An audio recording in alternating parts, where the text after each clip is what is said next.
अऊज़ु बिल्लाहि मिनश शैतानिर रजीम बिस्मिल्लाहिर रहमानिर रहीम हस्बुनल्लाहु व निअमल वकील निअमल मौला व निअमन नसीर क़ाल रब्बि इश्रह ली सदरी व यस्सिर ली अमरी वहलुल उक़दतम मिन लिसानी यफ़क़हू क़ौली रब्बि ज़िदनी इल्मा व फ़हमा यक़ीना बिल-हिक्मति वस्सालिहीन।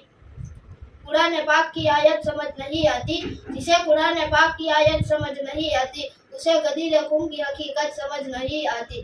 शरीक होता है शैतान जिनके सजरे में, शरीक होता है शैतान जिनके सजरे में, उसे अली की विलायत समझ नहीं आती, उसे अली की विलायत समझ नहीं आती। हाजिराने महफिल सलाम अलैकुम, તમે કેમ છો બધા? આજે તમારે ખબર જ હશે આજે કેટલો મોટો દિવસ છે। આજે શું છે? આજે ઈદે ગદીર છે। ચાલો આપણે જોઈએ ઈદે ગદીરમાં શું થયું હતું। જ્યારે રસૂલ ખુદા સલ્લલ્લાહુ અલૈહિ વસલ્લમ તેમની આખરી હજ કરીને પાછા આવી રહ્યા હતા ત્યારે તેમની ઉપર એક આયત નાઝિલ થઈ, યા અય્યુહર રસૂલ બલ્લિગ મા ઉનઝિલા ઇલૈકા મિન રબ્બિક ફલમ તફઅલુ ફમા બલ્લગતા મિન રિસાલતા વલ્લાહુ યહસિમુકા મિનન નાસ।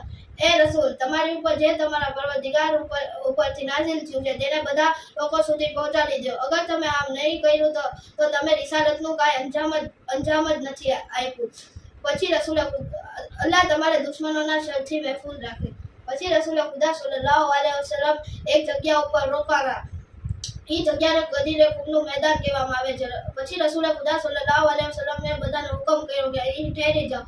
પછી રસૂલ ખુદા સલ્લલ્લાહુ અલૈહિ વસલ્લમે જનાબે સલમાન ઉપર હુકમ કર્યો કે તમે ઊંટોના પાલાનું મિંબર બનાવો।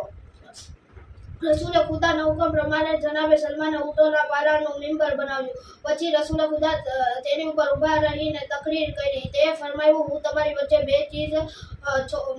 બે મૂલ્ય ચીજ છોડીને જાઉં છું, જે છે અલ્લાહની કિતાબ અને અહેલે બેત અલૈહિસ્સલામ। જો તમે આ બે ઉપર વળગીને રહેશો તો તમે ક્યારેય ગુમરાહ નહીં થશો કે જ્યાં સુધી કયામતમાં તમે મને હોજે કૌસર ઉપર મળશો। પછી રસૂલ ખુદા સલ્લલ્લાહુ અલૈહિ વસલ્લમે ઇમામ અલી અલૈહિસ્સલામને ઊંટોના પાલનના મિંબર ઉપર બોલાવીને તેમનો હાથ ઊંચો કરીને કહ્યું, મન કુંતો મૌલા ફહાઝા અલીઉલ મૌલા, હું જેનો મૌલા છું તેનો અલી મૌલા છે। પછી રસૂલ ખુદા સલ્લલ્લાહુ અલૈહિ વસલ્લમે ફરમાવ્યું, એ ખુદા તું તેને દોસ્ત રાખજે, અલી અલૈહિસ્સલામને દોસ્ત રાખે છે, અને તું તેનાથી દુશ્મની કરજે, અલી અલૈહિસ્સલામ સાથે દુશ્મની કરે છે। પછી રસૂલ ખુદા સલ્લલ્લાહુ અલૈહિ વસલ્લમે હુકમ કર્યો બધાને કે ઇમામ અલીની બૈયત કરો। બધા ઇમામ અલીની બૈયત કરીને કહ્યું, મુબારકબાદી આપી કે મુબારક થાવ, તમે આજે આ દુનિયાના મોમિનાતના મૌલા બની ગયા છો। એટલે આપણે ઈદે ગદીર ખૂબ જ મોટો ખુશીનો દિવસ